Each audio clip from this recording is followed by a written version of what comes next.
Bismillahirrahmanirrahim. Assalamualaikum warahmatullahi ta'ala wabarakatuh. Innal hamdalillah nahmaduhu ta'ala wa nasta'inu bihi wa nastaghfiruh. Nashhadu an la ilaha illallah wa nashhadu anna Muhammadan abduhu wa rasuluh. Allahumma salli ala hadzal nabiyil karim wa ala alihi wa ashabihi ajma'in. Rabbi shrah li sadri wa yassir li amri wahlul 'uqdatam min lisani yafqahu qawli. Faqala ta'ala fi kitabihil karim, a'udzu billahi minasyaitonir rajim. Bismillahirrahmanirrahim. Wa daraballahu mathalan lil ladzina amanu imra'ata fir'auna id qalat rabbi ibni li 'indaka baitan fil jannah wa najjini min fir'auna wa 'amalihi wa najjini minal qaumil zalimin. Ibu-ibu dan jemaah sekalian rahimakumullah, masjid atau musalla surau kita ya, Melbourne rahimakumullah.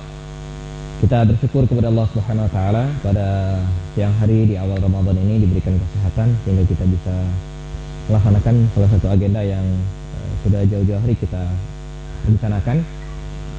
Dan secara pribadi saya menyambung ya tadi yang disampaikan, mengucapkan terima kasih yang luar biasa kepada khususnya muslimah surau kita yang telah memberikan fasilitas ya, mengundang saya hadir di Melbourne ini untuk yang pertama kali ya, dan semoga tidak menjadi yang terakhir ya, sehingga pertemuan-pertemuan kita, silaturahmi kita terus berlanjut insyaallah. Ibu-ibu dan jemaah sekalian, saya diberikan amanah untuk menyampaikan tema tentang, kita akan ada beberapa sesi ya, ada 7 atau 8 sesi pertemuan kita yang akan kita laksanakan. Untuk sesi awal ya, kita akan bicara tentang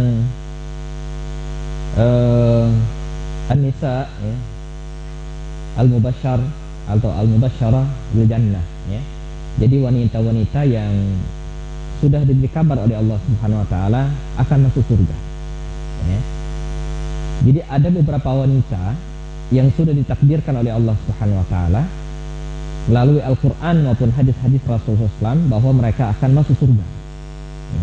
Sebagaimana juga ada beberapa laki-laki yang juga dikabarkan oleh Allah Subhanahu wa taala atau rasulnya juga dijamin masuk surga. Ya. Jadi sudah pasti masuk surga. Ya. Nah, saya kebetulan tadi disampaikan ya, dari tahun 2000 agak fokus di kajian-kajian tentang sejarah dan biografi tokoh ya, sejarah dan biografi tokoh. Insyaallah ya, selesai saya niatkan di antara, kalaupun ada waktu-waktu senggang ya, saya niatkan Ramadan ini akan menyelesaikan buku saya yang ke-51 ya.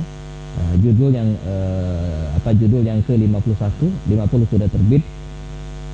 Buku yang sederhana, judulnya 365 tanya jawab sirah nabawiyah ya. Itu 80% selesai, hingga 20%-nya semoga saya bisa rampungkan dalam jeda-jeda istirahat di Melbourne ini insyaallah ya. Nah, yang terkait dengan buku ini ya, saya sebenarnya bawa tapi masih dikardusin ya, tentang buku pintar suami istri mempesona. Salah satu bab dalam buku itu bicara tentang beberapa kisah ya, sosok muslimah yang akan kita bahas pada kesempatan kali ini di antaranya ya. Jadi tadi sampaikan, saya secara pribadi sangat menikmati tema-tema ini, berkisah tentang sejarah, eksplorasi sejarah, lalu kemudian kita petik hikmah dari sejarah-sejarah para tokoh tersebut ya. Nah, pada pertemuan perdana ini Ibu sekalian ya, 1 jam lebih sedikit mungkin ke depan, kita akan bicara 4 ya, sosok wanita ya. Kita akan bicara 4 sosok wanita yang sudah diberikan kabar oleh Allah Subhanahu wa taala bahwa mereka akan masuk surga. Penting bagi kita untuk menelaah ya, sejarah para wanita ini ya, apa yang kemudian menyebabkan mereka masuk surga agar kita bisa mengikuti mereka. Nah, nanti akan ada sesi juga, saya ingat satu sesi ya, wanita-wanita yang tertahan masuk surga atau dijamin oleh Allah Subhanahu wa taala tidak akan masuk surga ya. Sama pentingnya juga kita mengetahui sejarah hidup mereka agar kita tahu dan bisa menghindari ya, perbuatan apa saja yang menyebabkan mereka masuk neraka. Nah, 4 kisah ini ibu-ibu dan jemaah rahimakumullah adalah, pertama adalah Asia, ya, kemudian Sarah, Hajar, dan kemudian yang terakhir adalah Maryam. Saya bacakan tidak berdasarkan Tor, tapi saya bacakan berdasarkan urutan hidup mereka. Ya, berdasarkan urutan hidup mereka. Jadi Asia, ya, maaf ya, kalau berdasarkan urutan hidupnya Sarah, Hajar, Asia, dan kemudian Maryam, ya, dan kemudian terakhir Maryam. Jadi yang pertama itu Sarah, kemudian Sarah ini adalah istri Nabi Ibrahim alaihissalam, nanti kita akan bahas. Kemudian Siti Hajar. Nah, di Indonesia suka ditambah Siti, ya. Dan kita sepertinya nggak enak juga kalau menyebut nama-nama mereka ini kalau nggak ada Sitinya gitu ya, karena sudah kelaziman mungkin ya. Saya sempat menelusuri ini sebagai informasi tambahan, mungkin asal mula Siti ini gitu ya. Sebab dalam buku-buku versi Arab aslinya itu nggak ada nama Siti. Kok begitu di Indonesia ya, lengket sekali nama Siti ini sehingga tidak bisa dipisahkan ya. Nah, ada sebuah sumber mengatakan Siti ini ternyata berasal dari bahasa Arab. Bagi yang pernah bergelut dengan bahasa Arab mungkin rada-rada bingung, saya juga pernah bingung, kok bahasa Arab ada Sitinya gitu ya. Nah, Siti itu berasal dari kata Sayyidati, Sayyidati lalu diringkas menjadi Siti, ya. Sama dengan Sayyidi kalau laki-laki, kalau Sayyidati itu perempuan. Nah, ini penjelasan yang paling dekat dan paling tidak paling ilmiah untuk menjelaskan asal mula kata Siti. Nah, jadi kalau saya menyeletuk ya asal nama Siti Sarah, Siti Hajar itu bukan versi Arab. Di Arabnya nggak ada. Di kitab-kitab asli Arab tidak ada penyebutan nama Siti. Ya, itu adalah ungkapan dari masyarakat Indonesia ya, sebagai ta'ziman kepada mereka. Baik, kita akan bahas secara berurutan ya. Siti Sarah, Siti Hajar, Asia, dan kemudian Siti Maryam ya. Kita akan mulai dari Siti Sarah dan Siti Hajar lebih dulu ya. Nah, Siti Sarah dan Siti Hajar ini adalah dua ya, atau mereka adalah istri Nabi Ibrahim alaihissalam, Abul Anbiya ya. Menurut Imam Ibnu Katsir dalam kitabnya Qasasul Anbiya, Nabi Ibrahim alaihissalam itu sempat memiliki 4 orang istri ya. Nah, istri pertama adalah Siti Sarah, yang kedua adalah Siti Hajar. 2 saya lupa ya, karena Nabi Ibrahim menikah ya setelah keduanya meninggal dunia, baru kemudian menikah lagi. Adapun Siti Sarah dan Siti Hajar ini dinikahi secara bersamaan ya. Jadi 2 di antara 4 istri Nabi Ibrahim alaihissalam. Nah, detailnya mungkin ibu-ibu sekalian bisa merujuk kitab Qasasul Anbiya karangan Imam Ibnu Katsir ya. Beliau menjelaskan bahwa baginda atau Nabi Ibrahim alaihissalam sempat memiliki 4 orang istri. Nah, kita kembali ke Siti Sarah. Inilah istri pertama ya Nabi Ibrahim alaihissalam, yang dinikahi beliau ketika Nabi Ibrahim masih muda ya, masih berusia di bawah 80 tahun ya, jadi masih muda ya, 80 tahun ya. Karena nabi-nabi dulu ibu sekalian usianya panjang-panjang. Dalam surah Asy-Syu'ara itu dijelaskan, misalnya ketika Allah menyebutkan usia Nabi Nuh, itu dikatakan usia Nabi Nuh itu lama ya Nabi Nuh berdakwah itu alfasanatin illa khamsina ama ya, 1000 tahun kurang 50 ya, 950 tahun itu lamanya Nabi Nuh berdakwah. Ada sebuah riwayat mengatakan, walaupun masih diperselisihkan di kalangan ulama, Nabi Ibrahim alaihissalam itu sempat diberikan karunia oleh Allah subhanahu wa ta'ala untuk menentukan sendiri berapa usianya. Bayangkan, sampai-sampai suatu saat dikisahkan Nabi Ibrahim ini lupa dengan usianya sendiri. Maka kalau kita baca buku, ada sebuah buku judulnya Silsilatul Anbiya ya, itu disebutkan umur ya, atau Nabi Ibrahim alaihissalam itu usianya ada yang mengatakan 200 tahun, ada yang 170 tahun. Bahkan Imam At-Tirmizi itu meriwayatkan ya, wa kana Khalilullah Ibrahim alaihissalam atau ikhtatana Ibrahim Khalilullah alaihissalam ya fi samanina min umrihi bil fa'as. Adalah Nabi Ibrahim alaihissalam ya berkhitan ya, khitan sunat ya fi samanina min umrihi ya, pada usia yang ke-80 tahun dari usianya. Jadi tua sekali kalau kita analogikan dengan hari ini gitu ya. Nah, tapi zaman dulu kan pada usia 80 tahun itu belum, dan pada usia itu dia belum mendapatkan seorang anak pada usia 80 tahun. Nah, dia menikah dengan Siti Sarah kalau kemudian kita baca sejarah Nabi Ibrahim ini, ya, ada yang mengatakan beliau lahir di sebuah wilayah, di suatu wilayah di dekat Irak atau masih wilayah Irak, dan di sanalah kemudian dia menghancurkan berhala-berhala yang dibuat oleh Azar ayahnya, ya. Kita ingat kisahnya, ya. Berhala-berhala itu ada dalam sebuah gedung, ya. Kemudian dihancurkan semua kecuali yang besar, ya. Ketika mereka atau orang-orang yang memiliki berhala itu datang dan mengkonfirmasi siapa yang sudah menghancurkan berhala ini, lalu ditunjuklah seorang fatah, ya, Ibrahim alaihissalam. Dan ketika dikonfirmasi, ya, Ibrahim dengan santai mengatakan, ya, bahwa yang membunuhnya atau yang menghancurkan berhala-berhala ini adalah kabiruhum haza, ya. Jadi berhala yang paling besar ini, ya. Jadi dia ngeledek gitu, ya, ngeledek masyarakat atau para penyembah berhala pada waktu itu. Ya, kemudian selanjutnya Nabi Ibrahim alaihissalam hijrah, ya, ke Hebron, ya, salah satu wilayah di daerah Palestina. Kemudian sempat mendiami Gaza, ya, Palestina. Sempat juga diriwayatkan beliau ke Syria, ya, arah ke Turki, ya, ke atas, ya. Dan terakhir beliau sempat ke Mesir. Nah, dalam perjalanan hijrah maka bisa disebut di antara nabi yang paling banyak melakukan hijrah dari sekian para nabi itu adalah Ibrahim alaihissalam. Ya. Jadi Nabi Ibrahim itu adalah nabi yang disebut paling banyak, ya, melakukan perjalanan hijrah, ya, sebagaimana para nabi yang lain seperti Nabi Muhammad juga berhijrah. Nah, ketika tiba di Mesir setelah melakukan perjalanan di Irak, Hebron, Syria, Palestina dan kemudian Mesir, saya bisa bayangkan sepertinya beliau dari Palestina nyebrang ke Mesir itu, ya, seperti tidak ada jalan kecuali lewat Gaza. Nah, yang sekarang hari ini ketika Dr. Mursi, Presiden Mursi yang hafal Quran itu diturunkan di Kureta, sebagaimana kita ketahui, perbatasan Palestina atau Gaza dan Mesir yang dihubungkan dengan Rafah itu kemudian ditutup, ya. Nah, dalam serial sejarah atau dalam sejarah kita ketahui justru perlintasan ini yang kemudian sering dilalui, termasuk juga Nabi Ibrahim. Jadi Nabi Ibrahim dari Palestina ke Mesir itu melalui Gaza, ya. Jadi dari dulu Gaza itu sudah menjadi pusat perhatian dunia, ya, sampai hari ini.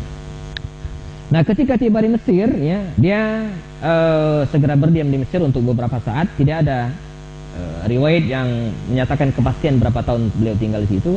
Hanya saja beliau sempat mendapatkan, ya, ujian, ya, dari Raja Mesir, ada dari Firaun pada waktu itu, ya, Raja Mesir. Istri beliau, ya, yang namanya Sarah ini diriwayatkan adalah seorang wanita yang sangat cantik, ya. Jadi kecantikan Siti Sarah ini lebih menonjol daripada wanita-wanita yang lain. Dan ini mengundang ambisi, ya, Raja Mesir atau Firaun waktu itu, ya, untuk menangkap, ya, mengambil Siti Sarah ini sebagai istrinya, ya. Bahkan ada skenario yang dibuat Nabi Ibrahim waktu itu, ya, agar dirinya selamat, Nabi Ibrahim ini selamat dari upaya pembunuhan Firaun, maka dia membuat semacam skenario sandiwara dengan cara, ya, tidak mengaku sebagai istri, sebagai suaminya Sarah. Sebab kalau mengaku sebagai suami itu bisa dibunuh, ya kan, untuk mengambil Sarah oleh Firaun, ya. Nah, untuk mengantisipasi hal ini maka dia mengaku bukan sebagai suaminya Sarah. Kalau bukan sebagai suami kan nggak masalah, sebagai saudara, ya. Saudara fil kitab dalam, atau saudara kalau sekarang kan saudara fil Islam. Jadi suami itu kan sebenarnya saudara kan. Maka Nabi juga mengatakan bahwa wanita itu adalah saudara yang laki-laki, istri itu adalah saudaranya seorang suami fil Islam. Jadi dalam konteks ini Nabi Ibrahim tidak berbohong, ya, dan dalam hal ini sah-sah saja, dia tidak berbohong. Nah, akhirnya selamatlah Nabi Ibrahim dari upaya pembunuhan Firaun, tetapi Firaun tetap berupaya untuk mengambil Sarah ini sebagai istrinya dengan cara paksa. Maka diriwayatkan, ya, didatangkanlah Sarah ini ke mana? Ke istana Firaun, dan kemudian, ya, dalam riwayat disebutkan bagaimana, ya, Firaun ini hendak menangkap Siti Sarah, tapi kemudian Siti Sarah, ya, di dalam kajian dalam beberapa buku saya sempat cek, ya, banyak yang mengatakan dia melaksanakan sholat, ya, Siti Sarah ini, lalu kemudian berzikir. Nah, itu kemudian menyebabkan Firaun tidak bisa menjamah, ya, Siti Sarah ini sampai beberapa kali. Bahkan ada satu riwayat lagi mengatakan Firaun ini sempat tangannya lumpuh dan, ya, tidak berhasil mencelakai Siti Sarah ini. Belakangan Firaun justru merasa bersalah dan kemudian diminta tolong kepada Siti Sarah ini agar mendoakan supaya tangannya kembali sehat sebagaimana biasa. Jadi didoakan oleh Siti Sarah, dan Firaun mengetahui kedekatan antara Siti Sarah dengan Allah Subhanahu wa taala, justru dia mengucapkan terima kasih, dan puncaknya Firaun memberikan seorang wanita kepada Siti Sarah sebagai pembantunya. Nah, dari sini terjadi perbedaan pendapat. Ada yang mengatakan wanita itu adalah budaknya Firaun, diberikan kepada Siti Sarah. Tapi saya sempat cek dalam buku Ar-Rahiqul Maktum karangan Syekh Safiyur Rahman Al-Mubarakfuri, seorang penulis Salman Al-Mansufuri itu mengatakan itu bukan budaknya Firaun, tetapi salah seorang putri Firaun, namanya Siti Hajar. Maka diberikanlah Siti Hajar ini kepada Siti Sarah untuk menjadi pembantunya, yang bantu-bantu. Dan akhirnya mereka kembali ke Palestina.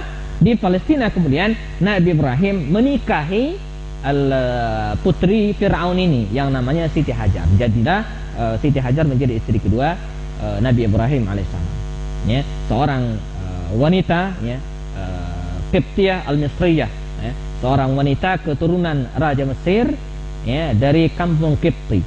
Kita ingat nanti di dalam sejarah Nabi juga kita mengenal salah seorang, nanti kita akan bicarakan juga, salah seorang istri Nabi itu ada yang namanya Maria al-Qibtiyah, juga berasal dari Mesir.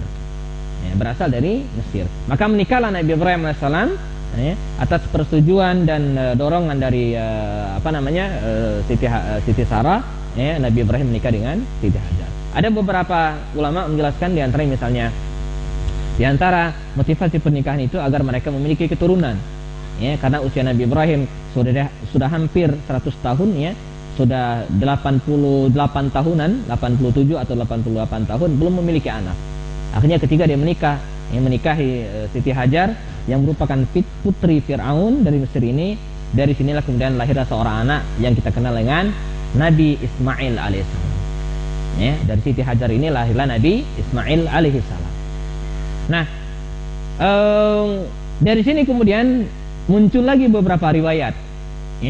Ada riwayat mengatakan seperti Syekh Safiyur Rahman Al-Mubarakfuri itu mengatakan ketika Siti Hajar melahirkan anak yang namanya Ismail, itu sempat mengundang rasa cemburu Siti Sarah, dan ini manusiawi. Jadi cemburu-cemburuan itu bukan sekarang, Bu, dari dulu, dari zaman Nabi Ibrahim.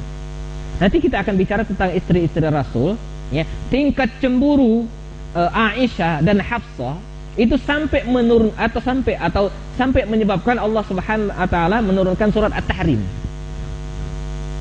Jadi urusan wanita ini bukan sederhana dari dulu gitu ya. Jadi belum seberapa. Sampai Allah Subhanahu wa taala dengan takdirnya menurunkan surat At-Tahrim untuk menyelesaikan konflik pencemburuan ini di masa Nabi Muhammad sallallahu alaihi wasallam. Jadi sangat-sangat manusiawi. Nah, sebagai solusinya Nabi Ibrahim alaihissalam memisahkan kedua istrinya ini. Akhirnya Siti Hajar dan putranya Ismail alaihissalam yang waktu itu masih kecil dibawalah berangkat ke salah satu wilayah di Hijaz yang kita kenal hari ini Makkah Al-Mukarramah. Maka dibawalah Nabi Ismail kecil dan kemudian Siti Hajar istrinya dibawa ke tempat tersebut, di tanah yang gersang, yang tidak ada air, dan ditinggalkan di situ. Ada sebuah dialog ketika Nabi Ibrahim alaihissalam membawa istri dan anaknya ke tempat ini, kata Siti Hajar, mengapa engkau tinggalkan kami di tempat ini? Ini atas perintah siapa? Tapi ketika Nabi Ibrahim alaihissalam mengatakannya bahwa hadza amrullah, ini perintah Allah, atau hadza min amrillah, ini perintah Allah Subhanahu wa taala, maka Siti Hajar mengiyakan. Ketika Allah Subhanahu wa taala memerintahkan kepada mereka, pasti akan memberikan pertolongan. Dan benar, sejarah mencatat, agak singkat, Nabi Ismail alaihissalam tinggal di Mekah bersama dengan ibunya dan menikah dengan salah seorang keturunan Yaman, melahirkan banyak keturunan dan menjadi salah satu cikal bakal penduduk Jazirah Arab. Di antara empat kelompok besar keturunan Arab, di antaranya adalah keturunan Nabi Ismail alaihissalam. Nah, dari Nabi Ismail ini, bismillahirrahmanirrahim, terus melahirkan keturunan, salah seorang keturunan yang kesekian dari Nabi Ismail ini kita kenal adalah Nabi Muhammad Sallallahu Alaihi Wasallam. Nah, kita kembali ke Siti Sarah. Siti Sarah kemudian sekitar 10 atau 12 tahun sejak kepergian Nabi Ismail dan Siti Hajar ke Mekah. Nah, sementara Nabi Ibrahim bolak-balik itu ya, Palestina, Mekah, Palestina, Mekah. Sejarah mencatat paling tidak ada 4 kali Nabi Ibrahim bolak-balik, ya, Mekah, Palestina, untuk menjenguk dan kemudian mengontrol serta memperhatikan anaknya, istrinya yang berada di Mekah waktu itu. Dia bolak-balik, ya, untuk membangun Ka'bah. Kemudian kita ingat peristiwa misalnya ketika dia bermimpi menyembelih anaknya dan seterusnya. Bahkan ketika Nabi Ismail sudah dewasa, sudah beristri, Nabi Ibrahim juga masih sempat datang menemui anaknya Ismail di kota Mekah, di tanah Hijaz.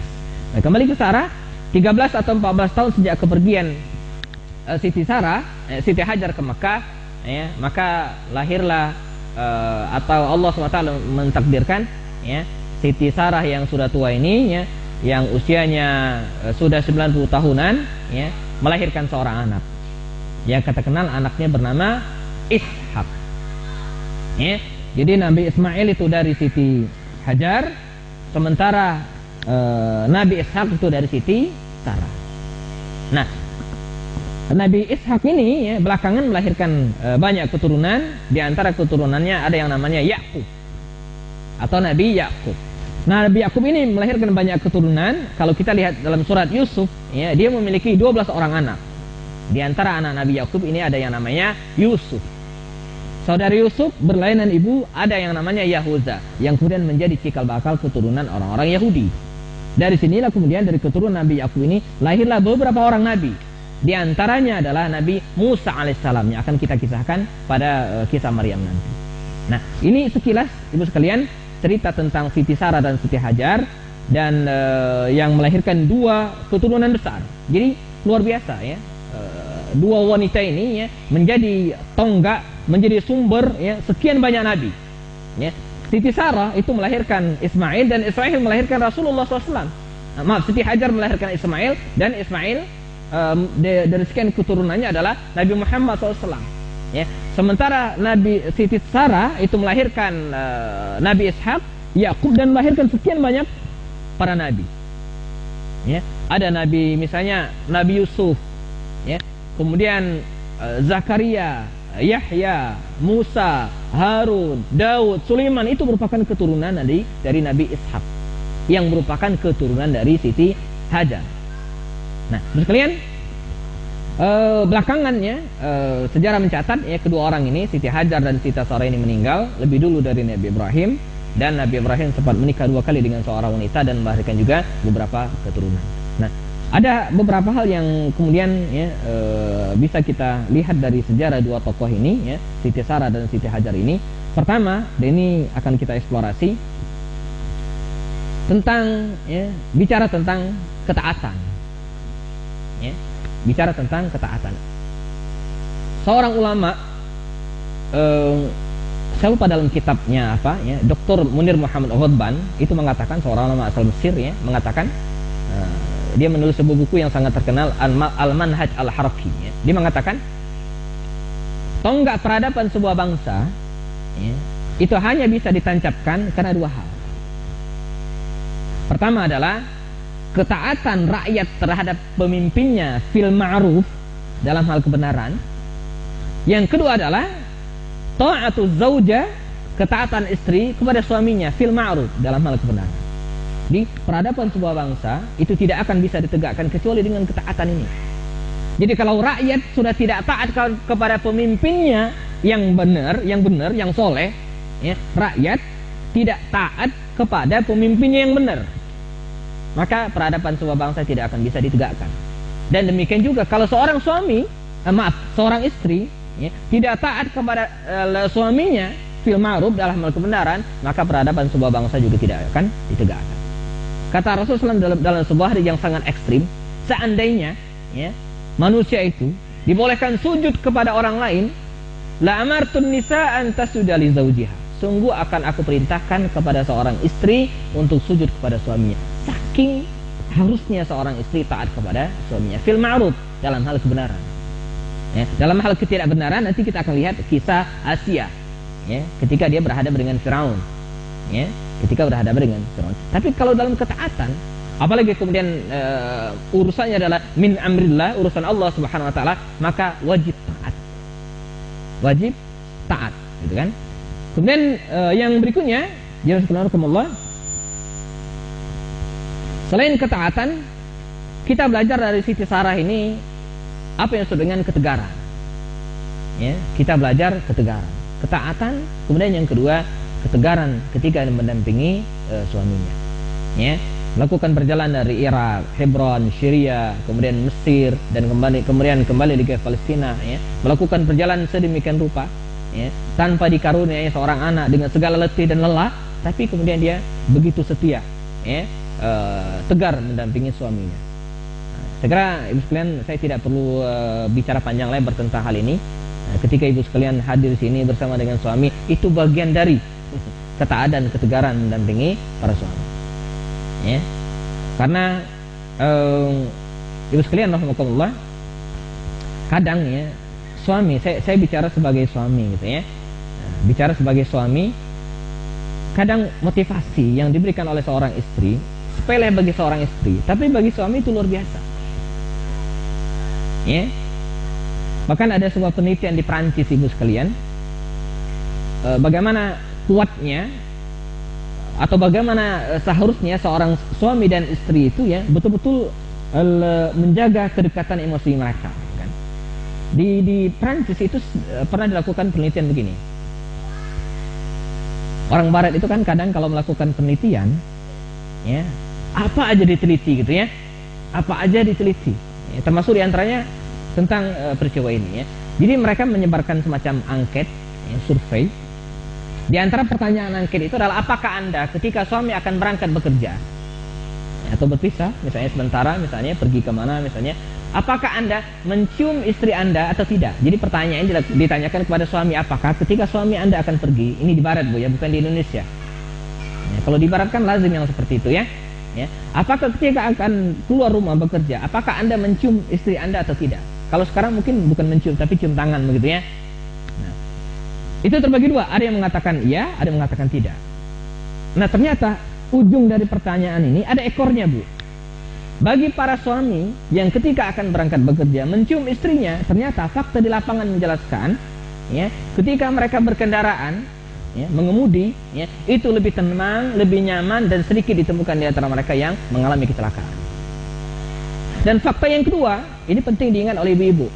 Ternyata para suami yang ketika akan berangkat bekerja mencium istrinya, atau paling tidak dalam tradisi kita mencium tangan suaminya, ya, sedikit di antara mereka ditemukan berselingkuh. Ini ada surveinya gitu ya. Ada hubungan yang sangat erat. Ya. Nah, belakangan dilakukan juga survei ini kepada anak-anak. Ternyata anak-anak ya diantarkan oleh orang tuanya ke sekolah, dicium oleh orang tuanya ketika akan berangkat bekerja. Ketika mereka belajar di sekolah itu lebih nyaman ketimbang seorang anak yang diantar oleh pembantunya dan ibu orang tuanya entah kemana. Jadi ini ikatan emosi, gitu kan? Dan sebaliknya atau demikian juga ketika misalnya seorang istri ya, yang memberikan perhatian kepada suaminya, walaupun perhatian itu kecil. Semisal misalnya kalau kita di Indonesia misalnya, ketika tiba makan siang SMS istrinya, ya, suruh makan atau belum, kecil memang, tapi bagi suami itu luar biasa. Ya, ketika mereka pulang dari kerja misalnya, beda misalnya ketika buka pintu rumah, ya, kemudian ditinggal tidur lagi ketika suaminya pulang malam misalnya, seperti Bu Arin. Ini Bu Arin ini saya ingat namanya sama dengan anak tertua saya ya, Arini ya. Maka ketika kontak-kontakan anak saya, wah namanya sama kayak saya katanya.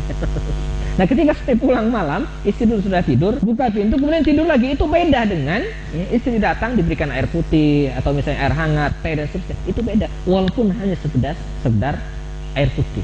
Ketika suami makan misalnya, beda kalau kemudian suami itu dibiarkan mengambil air minum sendiri dengan ibu yang mengambilkan kemudian sekedar air putih satu gelas.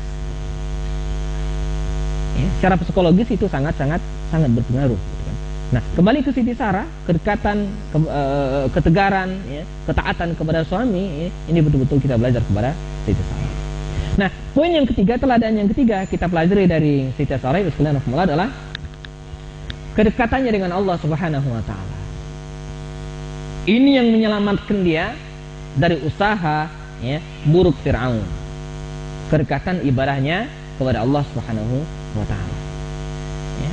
Makanya ya, dalam Ramadan ini bismillahirrahmanirrahim ya, saya ingin mengimbau kepada diri saya sendiri dan semua ya, marilah kita gunakan Ramadan ini sebagai bulan ya, yang akan ya, menambah kedekatan kita kepada Allah Subhanahu wa taala. Ya, target-target harian. Kalau tadi disebutkan target khatam Al-Quran ya, dalam waktu berapa? 20 hari ya.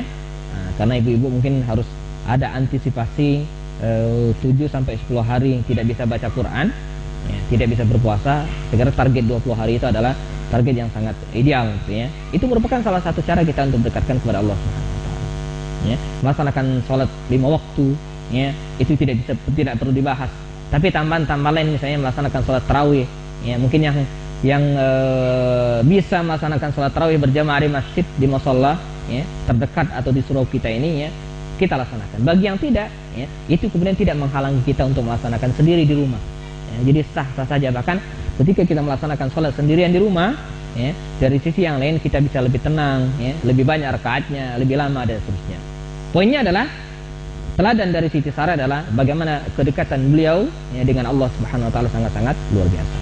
Nah, kemudian ketaatan itu ya, rahmatullah ya, itu betul-betul membuahkan berkah ya, memberikan keberkahan kepada mereka. Di antaranya walaupun sudah tua tapi kemudian diberikan karunia seorang anak ya, Nabi Ishak alaihissalam.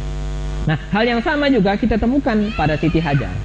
Kalau dalam kisah Siti Sarah tadi kita belajar ketaatan, kita belajar kedekatan kepada Allah, kita belajar ketegaran. Nah, hal yang sama juga kita temukan dalam diri Siti Hajar. Dalam Siti Hajar ini utamanya kita belajar tentang kesabaran. Kebayang ibu sekalian rahmatullah, ditinggalkan oleh suaminya ya, di tanah yang sangat gersang ya, yang Mekah itu kan gersang luar biasa dulu. Sekarang sudah banyak tanaman, sudah banyak tumbuhan yang hijau gitu ya. Walaupun sebagian ulama mengatakan min asyratis sa'ah, di antara ciri hari kiamat itu adalah wilayah Jazirah Arab itu akan menjadi khadra, akan menjadi hijau. Dan faktanya begitu sekarang. Dulu tidak, gersang. Bahkan air Zam-Zam pun tidak ada waktu itu. Disitulah Siti Hajar dan Ismail ditinggalkan. Sekilas ini adalah perbuatan yang sangat zalim, ditinggalkan di tanah yang sangat gersang. Tapi ketika Nabi Ibrahim AS mengatakan bahwa hadza min amrillah, ini perintah Allah Subhanahu wa taala, maka sam'an wa ta'atan, dia taat. Karena Allah Subhanahu wa taala yang memerintahkan itu tidak akan ada yang diterbengkalaikan oleh Allah Subhanahu wa taala. Dan kemudian sejarah membuktikan bagaimana di tempat yang gersang sedemikian rupa, yang luar biasa ya, tapi Allah Subhanahu wa taala memberikan karunia berupa air. Tidak tanggung-tanggung airnya, Bu. Air Zam-Zam yang hari ini jutaan umat manusia bisa menikmati. Jadi ketika bicara tentang Siti Hajar, kita bicara tentang air Zam-Zam. Ketika bicara tentang Siti Hajar, kita bicara tentang sa'i dan baina Safa wal Marwah. Melakukan usaha sa'i. Ya. Diabadikan oleh Allah Subhanahu wa taala melalui syariat salah satu rukun ibadah haji. Ya. Begitu luar biasa. Butuh ketegaran. Jadi kesabaran itu ya, kalau diteruskan dia akan membuahkan berkah. Ya, diberikan oleh Allah Subhanahu wa taala. Nah, yang kedua, kesabaran ini terlihat ketika Nabi Ibrahim alaihissalam bermimpi, inni ra'aitul fi manami anni asbahuk. Ya abati inni ra'aitu, wahai anakku, kata Nabi Ibrahim, saya melihat dalam mimpi ya, bahwa saya menyembelihmu. Ya, walaupun laporan pertama dikatakan kepada anaknya, tapi ibunya mesti tahu. Ya, dan sebagai tambahan itu sekalian, mimpi bagi para nabi itu adalah sebagian adalah wahyu. Ya. Jadi sebagian nabi itu mendapatkan wahyu dengan cara bermimpi, termasuk Nabi Ibrahim. Ya, mimpi dirinya menyembelih anaknya itu adalah wahyu. Kita jangan ikut. Nah, nanti malam mimpi menyembelih anak, pagi anak disembelih, enggak, kita bukan nabi gitu ya. Itu bagian dari wahyu. Ya. Nah, di sini kemudian kita melihat kesabaran Siti Hajar juga. Bagaimana dia menerima perintah itu dan kemudian bahkan mendukung suaminya dan terlaksana. Tapi Allah SWT menggantinya dengan dzibhin azim, dengan sembelihan yang besar. Ditafsirkan oleh para ulama dengan kibash, ya, sejenis domba yang sangat besar dan selamat. Ya, jadi kesabaran Siti Hajar ya, membuahkan air zam-zam yang sampai hari ini kita bisa nikmati. Saya nggak kebayang begitu jutaan orang datang, bukan hanya minum di lokasi Bu, tapi juga bawa pulang. Bahkan banyak juga yang curang bawanya gitu ya, berlebih. Ya, nah, ini merupakan berkah ya. Atau ya, yang diabadikan oleh Allah SWT juga peristiwa Idul Adha. Ya. Jadi ketika bicara haji, ya, air zam-zam, Idul Adha berarti kita bicara tentang ya, buah dari kesabaran Siti Hajar dan Ismail alaihissalam. Nah, kesabaran ini ya, yang sangat terkenal. Ya. Ketika bicara tentang kesabaran, Ibu sekalian, ya, sebelum kita break sebentar untuk melaksanakan sholat zuhur, ya, nanti setelah itu kita tinggal melanjutkan yang Maryam. Kita sering salah tafsir ini sebagai penutup ya. Salah tafsir, salah memaknai sabar. Ya. Sabar selama ini sering kita lekatkan kepada hal-hal yang berbau musibah. Jadi kalau sabar musibah, sabar musibah. Padahal Al-Imam Ibnu Al-Qayyim Jauziyah itu mengatakan sabar itu mesti dilekatkan pada 3 hal. Pertama, as-sabru, ya, kesabaran fi ta'atillah, dalam ketaatan kepada Allah Subhanahu wa taala. Dan itu yang dilakukan oleh Siti Hajar, sabar dalam ketaatan. Kayak ngaji kayak gini nih, kalau nggak sabar Bu, waduh, berat banget. Ya. Ramadan pertama enak tidur di rumah Bu ya. Ada yang melakukan perjalanan kemari sampai 45 menit mungkin, tapi kita hadir di sini dengan segala kesulitan. Itulah mana sabar. As-sabru fi ta'atillah, sabar dalam ketaatan. Ya. Baca Quran itu luar biasa, butuh kesabaran. Praktis semua ibadah yang kita lakukan yahtaju ila sabri, membutuhkan kesabaran. Yang kedua, ya, as-sabru inda tarkil ma'asi. Ya, sabar dalam meninggalkan kemaksiatan. Nah, ini lebih berat lagi. Lebih berat lagi. Ya, meninggalkan kemaksiatan, apalagi hari ini Bu sekalian, ketika bicara tentang kemaksiatan, kadang kita susah membedakan mana maksiat mana bukan. Kalau di zamannya Ari Wibowo itu Bu ya, madu dan racun itu jelas terpisah. Madu di tangan kananku ya, racun di tangan kiriku. Kalau sekarang enggak. Ya, kadang madu itu di tangan kanan, ya, atau racun di tangan kanan. Kalau ibu-ibu disuruh milih di racun, milih di madu Bu. Enggak mau semua Bu ya, milih di racun, milih di madu katanya ya. Jangan kejebak, mau di racun enggak mau, di madu enggak mau juga. As-sabru 'inda tarkil ma'asi, kesabaran dalam meninggalkan kemaksiatan susah. Nah, yang terakhir sebagai penutup adalah as-sabru 'indal musibah. Ya, sabar dalam ya, menghadapi musibah. Ini juga paling berat. Kalau sabar dalam ketaatan kita bisa milih Bu ya. Bisa milih. As-sabru 'indal ma'asi, tarkil ma'asi kita bisa milih. Tapi kalau as-sabru 'indal musibah kita enggak bisa milih, langsung blok. Makanya para ulama mengatakan tingkatan tertinggi dari kesabaran adalah ketika seseorang bisa bertahan dari musibah. Karena datangnya langsung. Enggak bisa ditolak. Ya, kalau ketaatan dan meninggalkan kemaksiatan ada jeda untuk mikir. Bisa ditunda kan? Ya, bisa mikir dulu. Tapi kalau as-sabru 'indal musibah, ketika dilanda musibah enggak bisa mikir, langsung. Ya. Ditinggalkan wafat oleh orang yang sangat kita cintai, blok, enggak bisa milih. Ya. Makanya para ulama mengatakan, ya, ada yang mengatakan tingkatan kesabaran yang paling tinggi adalah as-sabru 'inda al-musibah, ketika kita menghadapi musibah. Ibu-ibu dan jamaah sekalian, kita cut dulu, kita harus melaksanakan sholat zuhur secara berjamaah ya. Setelah itu kita akan lanjutkan kisah yang terakhir ya, Siti Maryam. Ya, kita akan jelaskan setelah sholat zuhur insyaallah. Demikian sementara saya tutup. Assalamualaikum warahmatullahi taala wabarakatuh. Warahmatullahi taala wabarakatuh. Alhamdulillah, assalatu wassalamu ala Rasulillah wa ala alihi wa sahbihi wa mawalah. Ibu-ibu dan jamaah sekalian, kita lanjutkan ta'lim kita sampai jam 1:30 nanti ya. Setelah itu akan ada questionnaire dan answer, tanya jawab ya. Kita sudah bahas 3 wanita min ahlil jannah ya. Siti Sarah dan Hajar dan Asia. Asia belum tadi ya?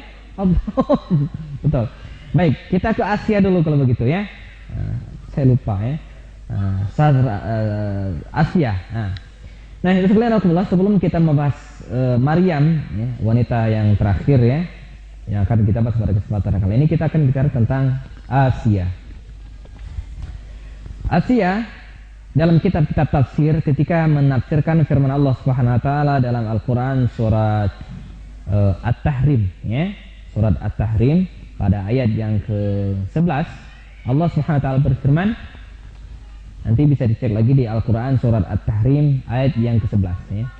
Wa daraballahu mathalan lil ladzina amanu imra'ata fir'auna idh qalat rabbi ibni li 'indaka baitan fil jannah wa najjini min fir'auna wa 'amalihi wa najjini minal qaumil zalimin. Dan Allah Subhanahu wa taala membuat perumpamaan ya, teladan, contoh ya, lil ladzina amanu ya, bagi orang-orang yang beriman. Imra'ata fir'aun ya, istri Fir'aun. Idh qalat, ketika istri Fir'aun ini mengatakan, Rabbi ibnili indaka baita, ya Allah, bangunkan, wahai Tuhanku, bangunkan untukku di sisimu baitan, sebuah rumah ya, istana. Nah, ketika disebutkan baitan, lazimnya diterjemahkan dengan istana kalau digandeng dengan surga ya. Maka dalam hadis Nabi mengatakan, man bana masjidan banallahu lahu baitan fil jannah, barang siapa yang mendirikan masjid maka Allah juga akan mendirikan istana baginya. Jadi baitan di sini maksudnya istana. Fil jannah, di surga. Wanajjini, dan selamatkanlah aku min Fir'aun, dari Fir'aun. Wa amalihi, ya, dan perbuatannya. Wanajjini, dan selamatkanlah ya, aku minal qaumil zalimin, dari kaum yang zalim. Nah, para ulama mengatakan yang dimaksud dengan imra'ata Fir'aun, istri Fir'aun, sebagaimana dijelaskan oleh Imam Ibnu Katsir dalam kitab tafsirnya, menyebutkan yang dimaksud dengan imra'ata Fir'aun dalam ayat ini ada namanya adalah Asia.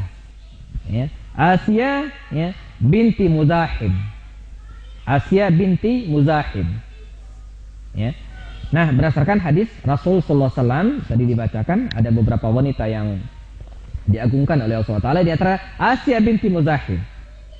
Memang di Al-Quran tidak disebutkan namanya, tapi dijelaskan oleh hadis dan dipastikan oleh para ulama namanya Asia binti Muzahim. Jangan keliru Bu ya, karena ada juga Aisyah ya, kalau Aisyah itu nanti kita bahas, istri Rasul SAW. Nah ini Asia. Nah, kalau versi Arabnya Aisyah itu pakai ain, Aisyah. Kalau ini pakai hamzah, Asia. A pakai alif, siatun ya, Asia. Nah, dia hidup di masa Fir'aun, laknatullah. Konon ya, atau disebutkan dalam banyak hadis riwayat, Asia ini adalah seorang wanita yang cantik, dan lagi-lagi ya, seperti Siti Sarah tadi, ia juga ingin ya, diambil sebagai istri atau barangkali gundik oleh Fir'aun ya, tapi dia tidak mau. Tapi apalah daya, dia rakyat biasa. Akhirnya diriwayatkan dia ditangkap dengan orang tuanya, kedua orang tuanya, kemudian dijebloskan ke dalam penjara Firaun. Ya, dijebloskan ke dalam penjara Firaun. Nah, di dalam penjara ini ya, ada yang mengatakan kedua orang tuanya sempat disiksa, dan itu yang kemudian menyebabkan terbukanya pintu dialog. Ini kalau dalam bahasa politik hari ini gitu ya. Terbukalah pintu dialog antara Firaun dan Asia. Nah, dari sini kemudian terjadilah tawar-menawar. Akhirnya Asia bersedia ya, menjadi istri Firaun, tapi dengan beberapa syarat. Ya, syarat yang pertama adalah Asia harus membebaskan kedua orang tuanya. Nah, kita mendapatkan pelajaran betapa ya, Asia sangat sayang kepada kedua orang tuanya. Yang kedua, ya, Firaun juga harus membuatkan ya, rumah untuk kedua orang tuanya dan memberikan peralatan yang lengkap. Nah, jadi diplomasinya begitu, gitu ya. Nah, yang ketiga, ya, Firaun juga harus menjamin kesehatan, makan, minum kedua orang tuanya. Ya, ada satu lagi mengatakan Asia ini bersedia menjadi istri Firaun ya, sebagai simbol, ya, karena kecantikannya. Ya, karena yang diperlukan oleh para raja waktu itu ya, selain sebagai istri biologis, gitu kan, tapi juga istri sebagai simbolis. Ya, istri sebagai simbol ya. Ketika dia hadir maka istri dibawa sebagai simbol bagi dia. Nah, dia mengatakan Asia ini hanya bersedia menjadi istri simbolis, bukan istri biologis Firaun. Ya, ada yang mengatakan demikian. Ada juga riwayat mengatakan ya dalam kisah-kisah Israiliyat itu, ya, kisah Israiliyat ini berarti boleh dipercaya boleh enggak. Ya, kisah-kisah Israiliyat itu ya kisah-kisah zaman dulu. Ya, ketika tidak dijelaskan oleh Rasul, tapi ada dalam perjanjian lama dan perjanjian baru. Ya. Nah, terhadap kisah-kisah seperti ini, kalau dia tidak berlawanan dengan teks Al-Quran ataupun hadis, ya, boleh kita percaya. Tapi kalau bertolak belakang, jelas tidak. Ya. Jadi kita tawakuf istilahnya. Ya. Jadi berhenti, tidak menyalahkan dan tidak juga membenarkan. Nah, ada sebuah kisah mengatakan bahwa dia waktu itu ya dipaksa oleh Firaun ya untuk menjadi istrinya secara biologis, dan Allah Subhanahu wa taala ya memberikan mukjizat ya atau karamah kepada Asia ini. Setiap kali berhubungan dengannya, itu yang melakukan hubungan itu bukan dirinya ya, tetapi jin yang diserupakan dengan Asia. Ini menurut satu versi. Tapi versi lain mengatakan bahwa Asia ini istri Firaun, tapi bukan istri biologis, tapi istri simbolis. Nah, jadi ini istri saya karena kecantikannya. Nah, ini beberapa riwayat mengatakan demikian. Berarti dengan demikian, walaupun dua versi riwayat ini ya berbeda, tapi mereka sama-sama kompak mengatakan bahwa Asia istri Firaun tinggal bersama Firaun di istananya. Ya, dalam keadaan beriman terus jelas saja secara sembunyi-sembunyi, tidak secara terang-terangan. Ya, makanya kalau kemudian kita lanjutkan kisahnya, kita akan bertemu nanti dengan kisah Nabi Musa alaihissalam. Ya, Musa alaihissalam itu, ibu sekalian rahimakumullah, lahir ketika Firaun ya sedang memiliki kekuasaan yang luar biasa. Ya, jadi memiliki kekuasaan yang luar biasa. Kalau sejarah Bani Israel itu kan begini. Ketika kita kembali ke Nabi Ibrahim sedikit ya. Nabi Ibrahim alaihissalam melahirkan keturunan di antara adalah Nabi Ishak, lalu Nabi Yakub. Nabi Yakub tinggal di Kan'an, melahirkan Yusuf. Ya, Yusuf belakangan nanti baca kisah lengkapnya dalam surat Yusuf ya. Bagaimana dia dibuang oleh saudara-saudaranya, mengungsi, dan terakhir ke Palestina. Ya, kemudian terakhir ke Mesir. Nah, terakhir Nabi Yusuf ini menjadi bendahara Mesir atau menjadi semacam menteri ekonomi dan keuangan Mesir. Maka diboyonglah keluarganya dari Kan'an Palestina ini boyong ke Mesir. Itulah sejarah keberadaan Bani Israel di Mesir. Ya, mereka berkuasa sepeninggal Nabi Yusuf alaihissalam, mereka kemudian terpinggirkan dan menjadi kelas 2. Saat itulah kemudian Firaun berkuasa. Bisa dipahami Bu ya? Nah, saat itu kemudian Nabi Musa ini lahir ketika Firaun sedang mengeluarkan keputusan Firaunnya, kafir. Kalau sekarang ada keputusan presiden ya. Ini ada keputusan Firaun yang mengatakan seluruh anak bayi laki-laki yang berlahir dari Bani Israel harus dibunuh. Ya, dan dia memiliki kekuasaan untuk itu.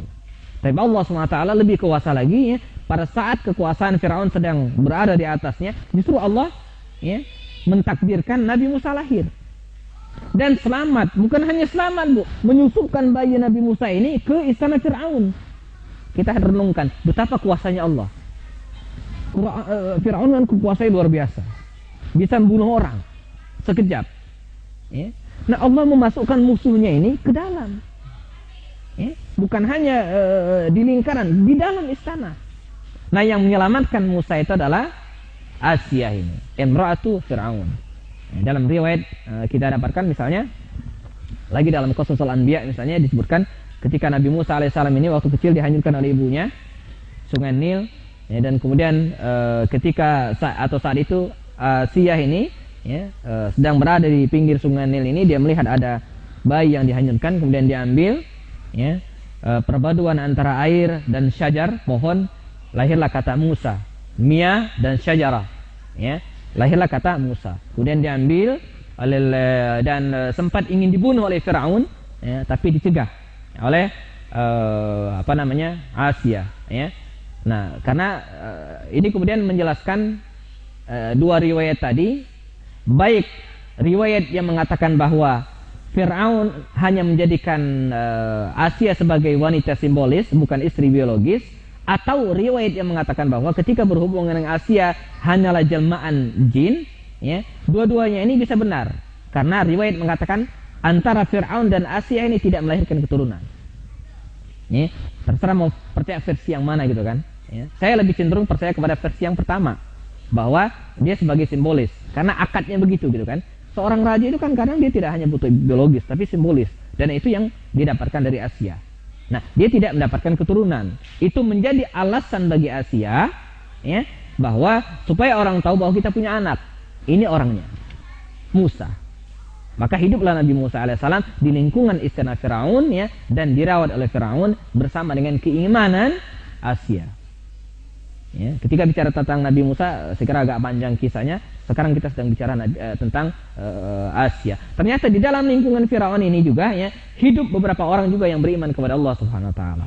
Ya, di antara riwayat lain mengatakan ada seorang kepercayaan Firaun, ya, yang namanya Hazaqil.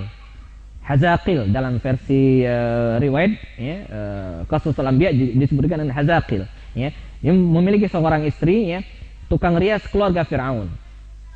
Lebih tepatnya tukang sisir.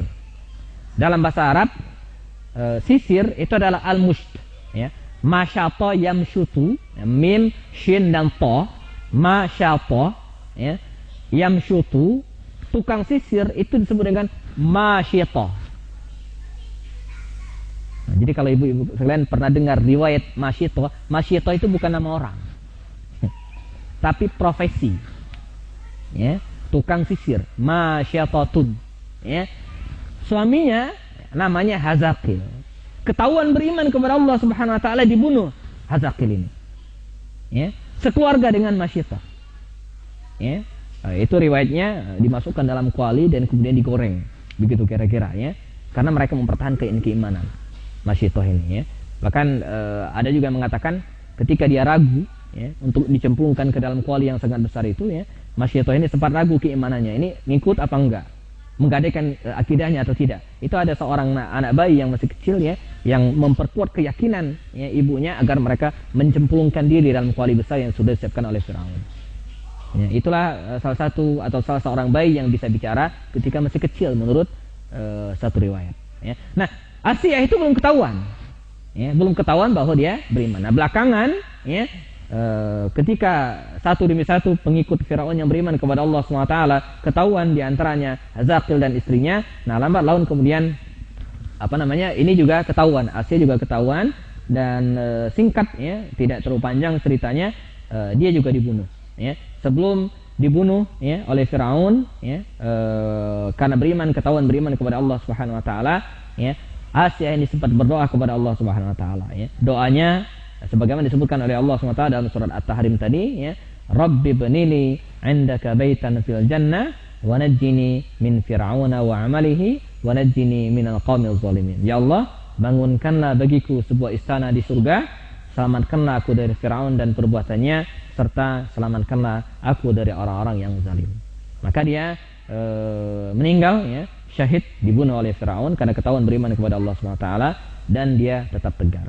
Padahal kalau dia pengen, ya, dia bisa melepaskan diri dari jeratan Firaun, ya. Dia tinggal mengatakan kufur dan mengikut ajaran Firaun, tapi dia tidak mau, ya. Tidak ada penjelasan apakah terbunuhnya Asia ini setelah kembalinya Nabi Musa alaihissalam dari Madian, dari perkampungan Madian, atau setelahnya, ya. Karena kalau kita baca sejarah berikutnya, Firaun riwayatnya berakhir di Laut Merah, ya, ketika mengejar Nabi Musa alaihissalam yang melarikan diri bersama dengan Bani Israel ke Palestina, ya. Nah, sebelum kita teruskan ke kepada cerita berikutnya yang terakhir, kita belajar banyak hal, ya. Pertama, kita lagi-lagi belajar tentang ketegaran, Bu, ya. Dan bicara tentang ketegaran, ya, kita sering menganggap sepele gitu kan. Wanita itu gampang digoda gitu, ya, gampang dijual keimanannya, ya. Ternyata dalam sejarah enggak demikian. Tidak semua perempuan gitu kan. Nah, di hadapan kita ada seorang wanita yang sangat tegar, namanya Asia. Padahal jelas dia tidak bisa melawan, jelas. Nah, kita kan berani, mengapa? Karena orang yang menekan kita itu kadang tidak terlalu besar. Ada kemungkinan kita bisa mengalahkan dia, begitu kira-kira, ya. Tapi ini enggak, Firaun enggak mungkin dikalahkan. Satu-satunya jalan kalau ingin menyelamatkan diri adalah menyerah. Jadi dalam kajian-kajian psikologis biasanya orang berani itu karena musuhnya ini tidak terlalu kuat, suatu saat bisa dikalahkan, biasa begitu. Tapi ini Firaun nggak ada sejarah, tidak bisa dikalahkan. Kalau ingin menyelamatkan diri dia harus menyerah, tapi itu tidak dilakukan. Nanti kita akan bicara tentang ada seorang sahabiat juga. Kita akan siapkan barang-barang selanjutnya nantinya. Sumayyah binti Khubab itu tegar luar biasa.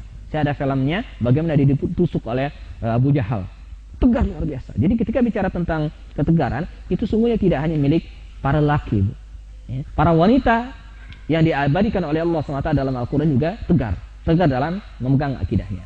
Kemudian yang kedua adalah ini yang menarik ya. Keberadaan Asia di tengah keluarga Firaun, di tengah istananya, itu justru menjadi inspirasi bagi Firaun untuk mengeluarkan beberapa kebijakan yang berpihak kepada masyarakat. Ya, nah inilah pentingnya bagi kita, bagi orang-orang baik, ya, untuk masuk ke jantung kekuasaan, karena kekuasaan itu adalah, ya, dalam konteks tertentu adalah segalanya. Ya, dia bisa mewarnai, memberikan bisikan kepada Firaun dalam kisah Asia ini untuk membuat beberapa kebijakan. Dan kebijakan yang sangat fenomenal adalah ketika dia membisikkan kepada Firaun untuk tidak membunuh Musa. Dan ini jangan dianggap sepele. Coba kalau dia tidak bisa melebihi Firaun, matilah Musa. Dan tidak ada riwayat Nabi Musa mengalahkan Firaun dalam Laut Merah. Ya. Nah, poin bagi kita itu sekalian, ya, peran wanita itu sebenarnya tidak sepele. Di samping ketegaran, dia juga bisa mewarnai kebijakan-kebijakan dalam suatu kekuasaan. Ya, dalam suatu kekuasaan. Yang berikutnya adalah, ya, selain memberikan kebijakan, dia juga bisa mewarnai, ya, mewarnai lingkungan istana. Ya, bukan justru larut. Nah, nanti kita akan ketemu dengan kisah istri Nabi Nuh dan istri Nabi Lot. Itu lain lagi ceritanya gitu ya, berlawanan sangat. Ya, kalau ini sebaliknya gitu ya. Jadi kalau Firaun ini istrinya yang beriman, tapi kalau Nabi Nuh dan Nabi Lot itu istri yang kafir kepada Allah Subhanahu wa taala. Kemudian, nah, bagi kita hari ini, ya, ini memberikan inspirasi, memberikan warna terhadap beberapa kebijakan dalam lingkup yang sangat kecil. Justru disitulah peran seorang wanita, memberikan warna, arahan dan beberapa kebijakan kepada suaminya. Banyak orang, seorang ayah, seorang suami, ya, saya nggak perlu sebutkan mungkin ya, karena masing-masing keluarga berbeda cara menetapkan kebijakannya ya. Anaknya sekolah di mana itu ditentukan oleh istri. Bayangkan kalau istrinya tidak doyan baca, tidak doyan menuntut ilmu, ya, tidak memiliki wawasan yang benar, anaknya sekolahnya nggak benar pasti. Di sinilah kemudian kita harus pahami bahwa seorang wanita itu juga harus memiliki wawasan, harus memiliki ilmu, harus mengembangkan potensinya. Mengapa? Karena dia bisa mewarnai keluarganya. Banyak para bapak hari ini sibuk di luar mencari nafkah, ya. Kemana anaknya sekolah itu nggak difikirkan. Habis tamat SD ini kemana nggak difikir. Siapa yang mikirin? Ibu-ibu. Nah, kalau ibu-ibunya nggak punya visi kan, nggak punya wawasan yang bagus, anak ini akan sekolahkan di mana? Dia akan bingung gitu kan. Itu di tempat saya banyak bapak yang bingung ya, ketika tamat SD anaknya sekolah di mana bingung. Karena nggak siap, gitu kan? Nah, ibu biasanya lebih siap. Jadi kalau pada kisah ini Asia bisa mewarnai kebijakan-kebijakan yang dikeluarkan oleh Firaun dalam lingkup yang sangat kecil, ya, ibu sekalian, ya, yang mendampingi suami juga harus bisa memberikan warna dalam kebijakan suami. Menyekolahkan anak, meneruskan kuliah dan seterusnya. Itu pentingnya seorang wanita memiliki wawasan yang baik juga. Kemudian yang berikutnya, gemerlap dunia itu kemudian tidak melalaikan Asia. Banyak orang tahan banting, tahan uji, ya, diuji oleh Allah SWT dengan kesulitan. Tapi tidak sedikit orang yang terjungkal ketika diuji oleh Allah SWT dengan gemerlap dunia. Ada penjelasan mengatakan, ibu-ibu boleh protes. Nanti di surga, para bapak laki-laki masuk surga diberikan bidadari. Banyak hadis ibu ya, banyak Al-Quran. Innal muttaqina mafaza hadaiqa wa anaba wa kawa'iba atraba. Di surga nanti ada kawa'ib atraba, hurun ain. Begitu detail ya penjelasan tentang bidadari. Pertanyaan protes dari ibu-ibu, ibu-ibu dapat apa? Bidadara. Kajian-kajian psikologis menjelaskan Al-Quran itu, ya, bukan hanya sumber cerita, bukan hanya hayalan-hayalan, tapi dari aspek psikologis, ya, sajian-sajian Al-Quran itu juga dibenarkan. Penjelasannya begini. Secara psikologis, ya, Al-Quran ingin memberikan pelajaran kepada kita agar umat Islam laki-laki dan perempuan ini ya pengen masuk surga. Sebagai bonusnya, sebagai imbalannya, sebagai iming-imingnya, maka diberilah kenikmatan. Ya. Kajian-kajian psikologis mengatakan puncak kenikmatan seorang laki-laki itu ada pada wanita. Makanya iming-imingnya wanita. Dan sebaliknya, puncak tertinggi dari keinginan perempuan itu bukan pada laki-laki, tapi pada harta. Yang nggak setuju nggak apa-apa ya. Tapi saya ingin memastikan bahwa analisa saya ini benar. Jadi begini, jawab jujur Bu ya, dan saya juga akan menjawab jujur. Kalau ada pilihan Bu, ini wanita cantik, miskin. Ini wanita jelek, kaya.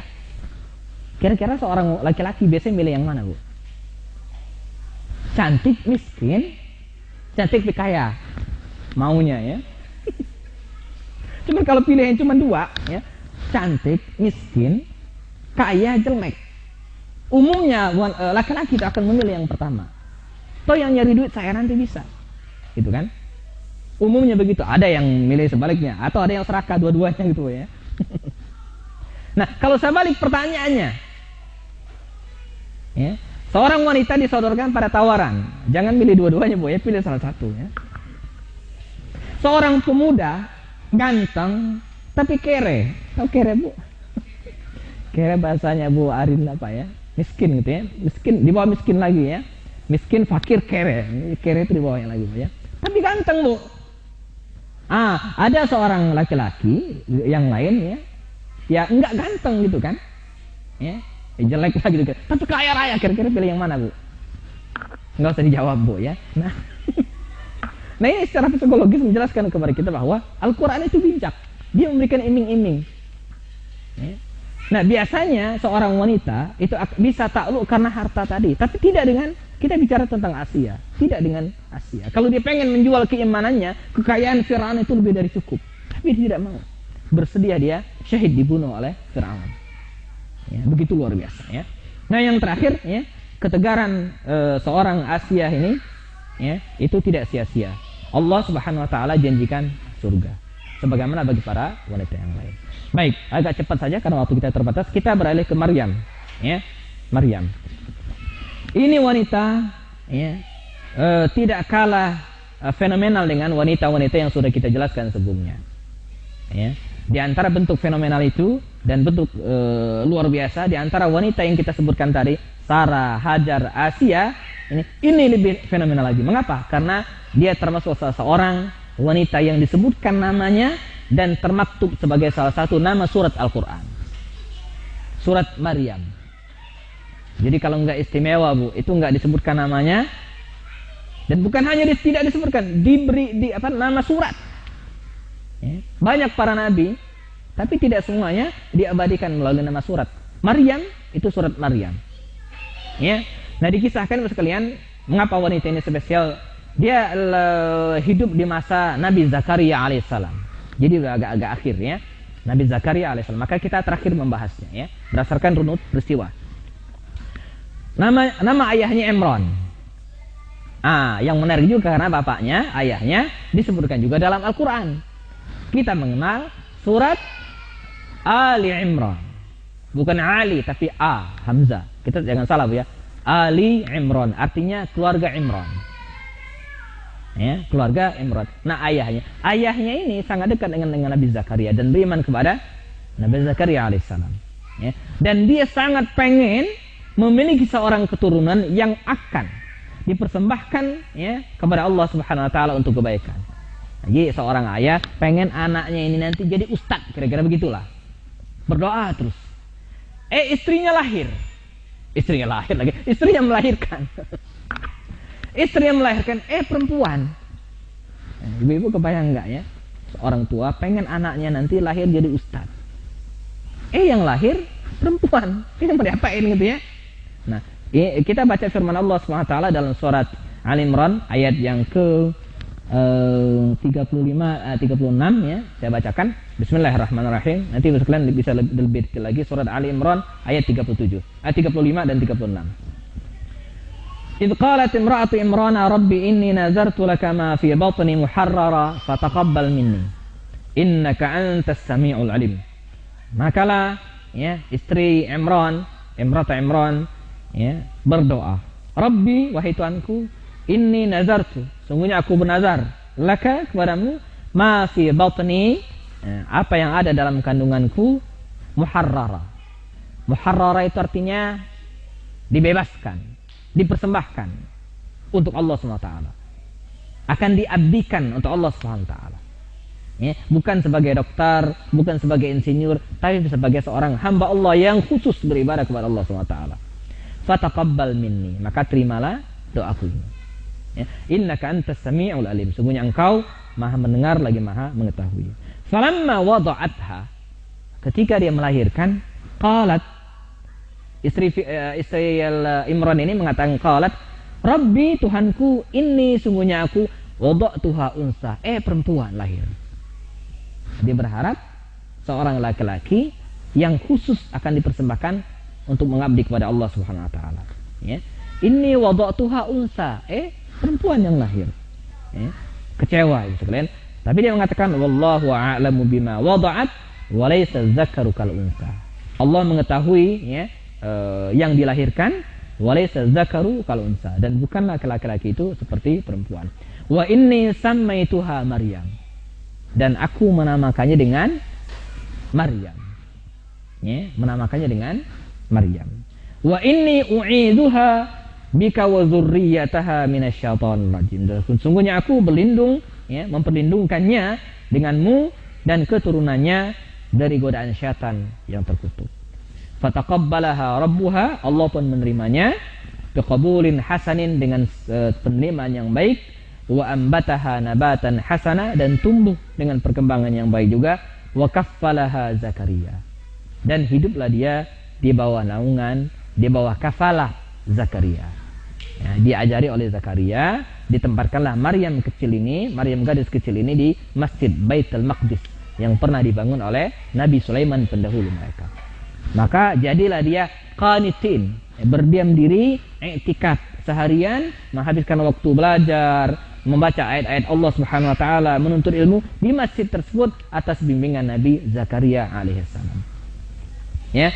Nah, dikisahkan kullama dakhala 'alaiha Zakaria al-mihrab, dan setiap kali Nabi Zakaria ya datang ke mihrab, tempat ya ruangan ya, mihrab di mana Maryam tinggal ya, wajada indaha rizqa, dia mendapatkan rezeki. Para ulama menafsirkan yang dimaksud dengan rezeki di sini adalah makanan ya, padahal dia tidak pernah mengantarnya ya.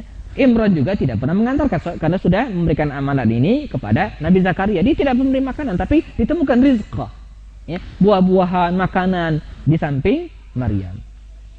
Kemudian Nabi Zakaria bertanya, qala ya Maryam, wahai Maryam, anna laki hadza, dari mana makanan ini?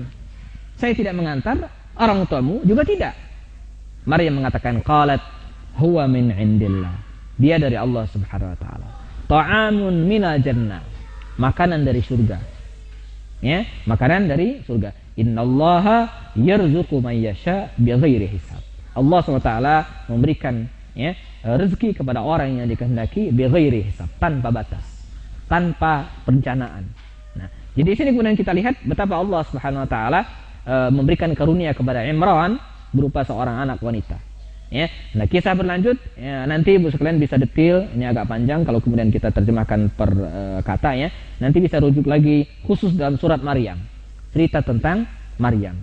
Bisa dimulai ya, tidak dari awal karena awal itu bicara tentang Nabi Zakaria dan Nabi Yahya. Startnya dimulai pada ayat yang ke-17. Ya, fattakhazat min dunihim hijaba fa arsal